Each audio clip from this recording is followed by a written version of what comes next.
سورة أنزلناها وفرضناها وأنزلنا فيها آيات بينات لعلكم تذكرون الزانية والزاني فاجلدوا كل واحد منهما 100 جلدة ولا تأخذكم بهما رأفة في دين الله إن كنتم تؤمنون بالله واليوم الآخر وليشهد عذابهما طائفة من المؤمنين الزاني لا ينكح إلا زانية أو مشركة والزانية لا ينكحها إلا زان أو مشرك وحرم ذلك على المؤمنين والذين يرمون المحصنات ثم لم يأتوا ب4 شهداء فاجلدوهم 80 جلدة ولا تقبلوا لهم شهادة أبدا وأولئك هم الفاسقون إلا الذين تابوا من بعد ذلك وأصلحوا فإن الله غفور رحيم والذين يرمون أزواجهم ولم يكن لهم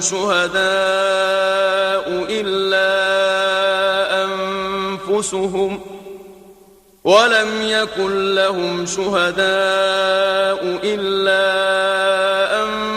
أنفسهم فشهادة أحدهم 4 شهادات بالله إنه لمن الصادقين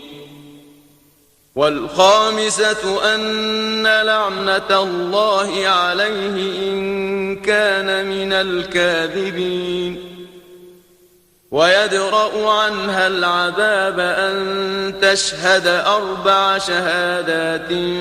بالله إنه لمن الكاذبين والخامسة أن غضب الله عليها إن كان من الصادقين ولولا فضل الله عليكم ورحمته وأن الله تواب حكيم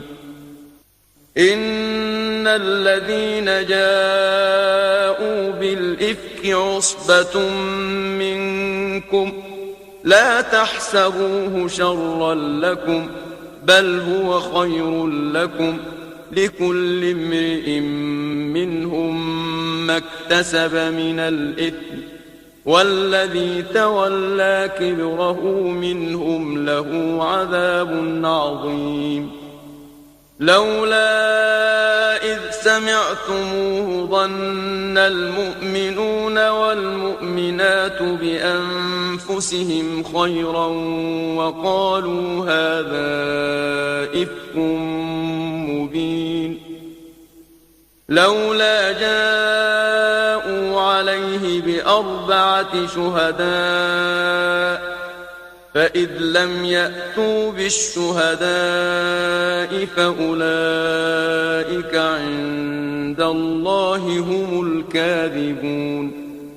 ولولا فضل الله عليكم ورحمته في الدنيا والآخرة لمسكم فيما أفضتم فيه عذاب عظيم إذ تلقونه بألسنتكم وتقولون بأفواهكم ما ليس لكم به علم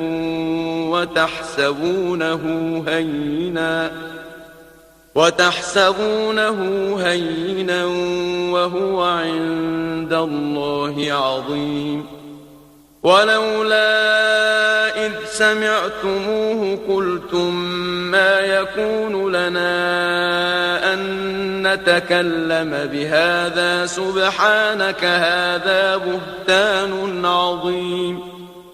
يعظكم الله أن تعودوا لمثله أبدا إن كنتم مؤمنين ويبين الله لكم الآيات والله عليم حكيم إن الذين يحبون أن تشيع الفاحشة في الذين آمنوا لهم عذاب أليم في الدنيا والآخرة والله يعلم وأنتم لا تعلمون ولولا فضل الله عليكم ورحمته وأن الله رءوف رحيم يا أيها الذين آمنوا لا تتبعوا خطوات الشيطان ومن يتبع خطوات الشيطان فإنه يأمر بالفحشاء والمنكر ولولا فضل الله عليكم ورحمته ما زكى منكم من أحد أبدا ولكن الله يزكي من يشاء والله سميع عليم ولا يأت لأولو الفضل منكم والسعة أن يؤتوا أولي القربى والمساكين والمهاجرين في سبيل الله وليعفوا وليصفحوا ألا تحبون أن يغفر الله لكم والله غفور رحيم إن الذين يرمون المحصنات الغافلات المؤمنات لعنوا في الدنيا والآخرة ولهم عذاب عظيم يوم تشهد عليهم ألسنتهم وأيديهم وأرجلهم بما كانوا يعملون يومئذ يوفيهم الله دينهم الحق ويعلمون أن الله هو الحق المبين الخبيثات للخبيثين والخبيثون للخبيثات والطيبات للطيبين والطيبون للطيبات أولئك مبرؤون مما يقولون لهم مغفرة ورزق كريم يا أيها الذين آمنوا لا تدخلوا بيوتا غير بيوتكم حتى تستأنسوا وتسلموا على أهلها ذلكم خير لكم لعلكم تذكرون فإن لم تجدوا فيها أحدا فلا تدخلوها حتى يؤذن لكم وإن قيل لكم ارجعوا فارجعوا هو أزكى لكم والله بما تعملون عليم ليس عليكم جناح أن تدخلوا بيوتا غير مسكونة فيها متاع لكم والله يعلم ما تبدون وما تكتمون قل للمؤمنين يغضوا من أبصارهم ويحفظوا فروجهم ذلك أزكى لهم إن الله خبير بما يصنعون وقل للمؤمنات يغضضن من أبصارهن ويحفظن فروجهن ولا يبدين زينتهن إلا ما ظهر منها وليضربن بخمرهن على جيوبهن ولا يبدين زينتهن إلا لبعولتهن أو آبائهن أو آباء بعولتهن أو أبنائهن أو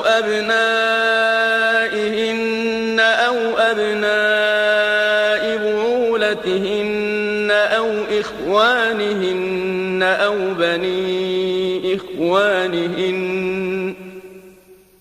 بني إخوانهن أو بني أخواتهن أو نسائهن أو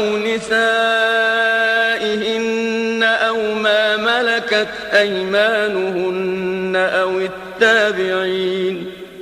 أو التابعين غير أولي الإربة من الرجال أو الطفل الذين لم يظهروا على عورات النساء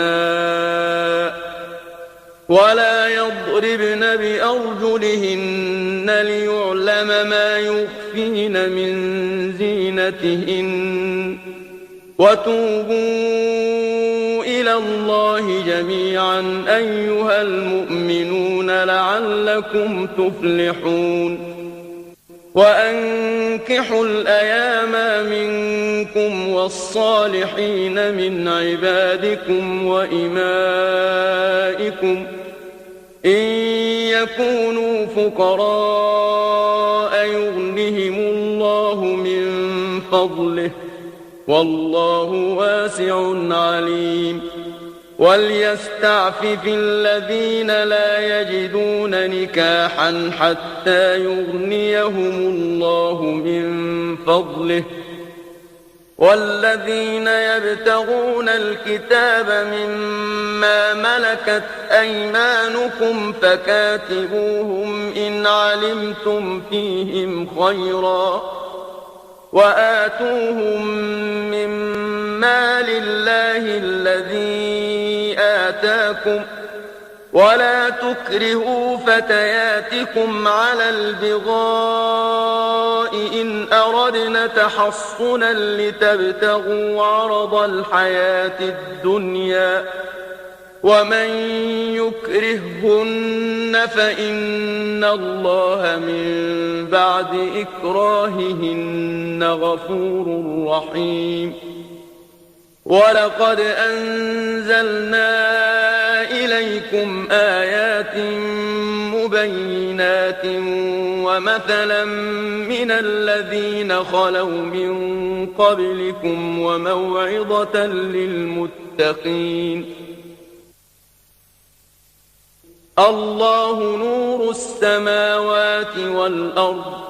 مثل نوره كمشكاة فيها مصباح المصباح في زجاجة الزجاجة كأنها كوكب دري يوقد من شجرة مباركة زيتونة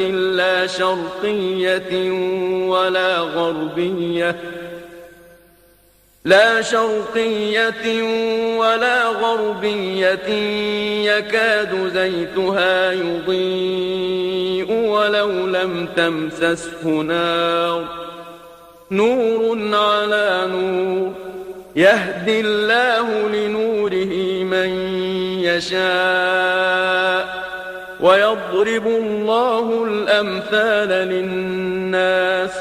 والله بكل شيء عليم في بيوت أذن الله أن ترفع ويذكر فيها اسمه يسبح له فيها بالغدو والآصال رجال لا تلهيهم تجارة ولا بيع عن ذكر الله وإقام الصلاة وإيتاء الزكاة يخافون يوما تتقلب فيه القلوب والأبصار ليجزيهم الله أحسن ما عملوا ويزيدهم من فضله والله يرزق من يشاء بغير حساب والذين كفروا أعمالهم كسراب بقيعة يحسبه الظمآن ماء حتى إذا جاءه لم يجده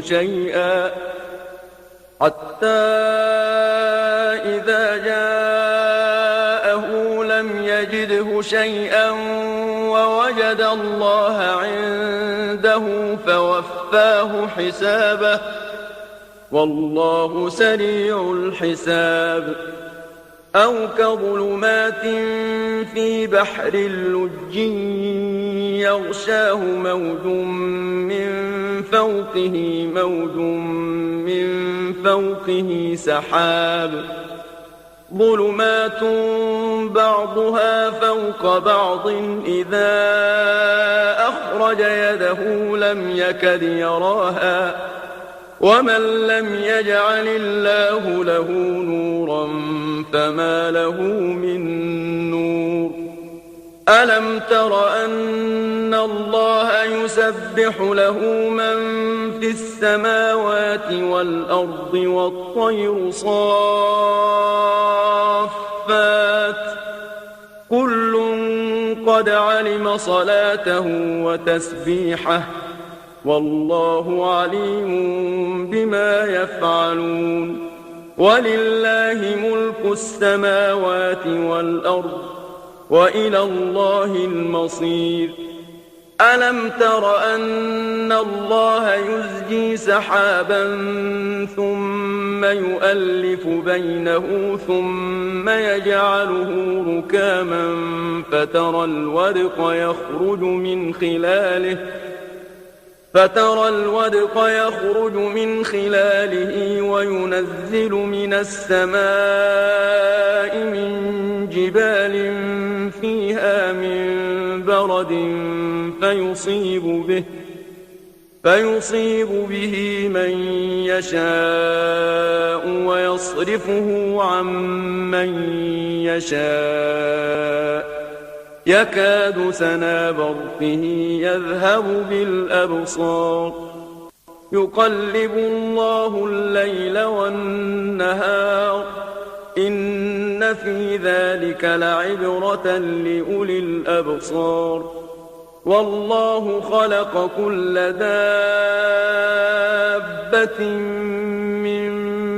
ماء فمنهم من يمشي على بطنه ومنهم من يمشي على رجلين ومنهم من يمشي على أربع يخلق الله ما يشاء إن الله على كل شيء قدير لقد أنزلنا آيات مبينات والله يهدي من يشاء إلى صراط مستقيم ويقولون آمنا بالله وبالرسول وأطعنا ثم يتولى فريق منهم من بعد ذلك وما أولئك بالمؤمنين وإذا دعوا إلى الله ورسوله ليحكم بينهم إذا فريق منهم معرضون وإن يكن لهم الحق يأتوا إليه مذعنين أفي قلوبهم مرض أم ارتابوا أم يخافون أن يحيف الله عليهم ورسوله بل أولئك هم الظالمون إنما كان قول المؤمنين إذا دعوا إلى الله ورسوله ليحكم بينهم أن يقولوا سمعنا وأطعنا وأولئك هم المفلحون ومن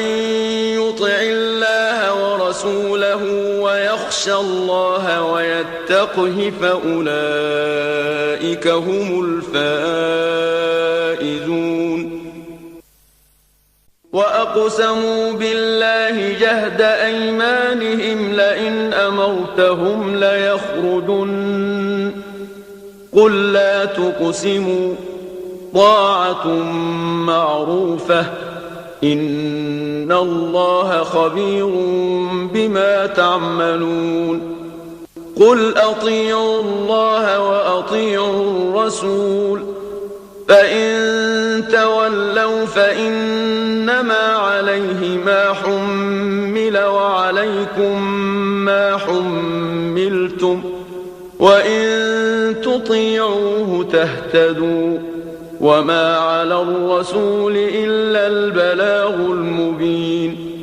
وعد الله الذين آمنوا منكم وعملوا الصالحات ليستخلفنهم في الأرض كما استخلف الذين من قبلهم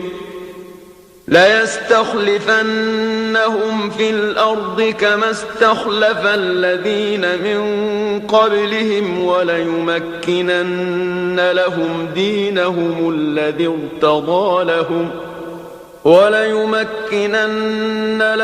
دينهم الذي ارتضى لهم وليبدلنهم من بعد خوفهم أمنا يعبدونني لا يشركون بي شيئا ومن كفر بعد ذلك فأولئك هم الفاسقون وأقيموا الصلاة وآتوا الزكاة وأطيعوا الرسول لعلكم ترحمون لا تحسبن الذين كفروا معجزين في الأرض ومأواهم النار ولبئس المصير يا أيها الذين آمنوا ليستأذنكم الذين ملكت أيمانكم والذين لم يبلغوا الحلم منكم 3 مرات من قبل صلاة الفجر وحين تضعون ثيابكم من الظهيرة ومن بعد صلاة العشاء 3 عورات لكم ليس عليكم ولا عليهم جناح بعدهن طوافون عليكم بعضكم على بعض كذلك يبين الله لكم الآيات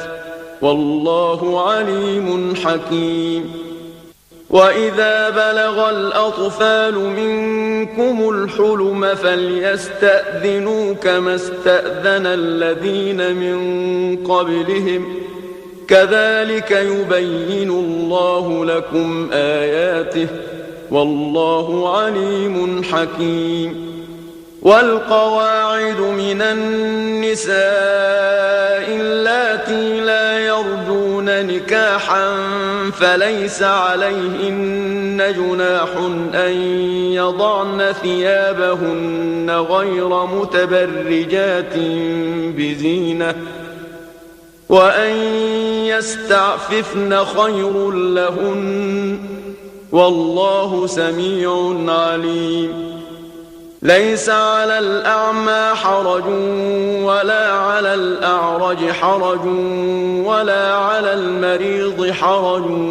ولا على أنفسكم أن تأكلوا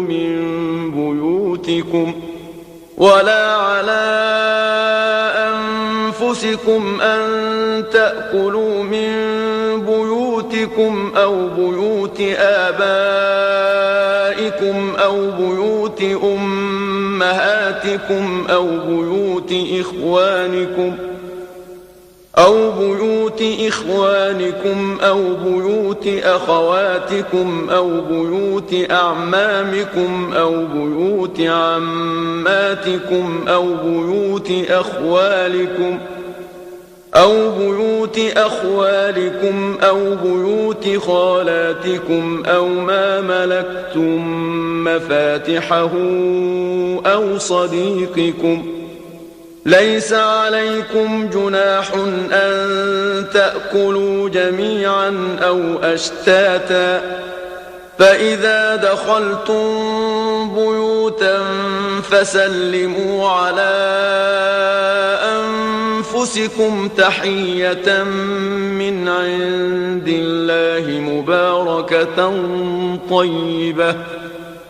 كذلك يبين الله لكم الآيات لعلكم تعقلون. إنما المؤمنون الذين آمنوا بالله ورسوله وإذا كانوا معه على أمر جامع لم يذهبوا حتى يستأذنوه.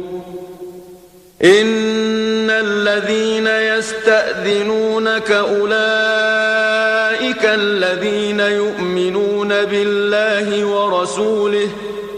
فإذا استأذنوك لبعض شأنهم فأذن لمن شئت منهم واستغفر لهم الله، إن الله غفور رحيم. لا تجعلوا دعاء الرسول بينكم كدعاء بعضكم بعضا، قد يعلم الله الذين يتسللون منكم لواذا، فليحذر الذين يخالفون عن أمره أن تصيبهم فتنة أو يصيبهم عذاب أليم. ألا إن لله ما في السماوات والأرض، قد يعلم ما أنتم عليه ويوم يرجعون إليه فينبئهم بما عملوا،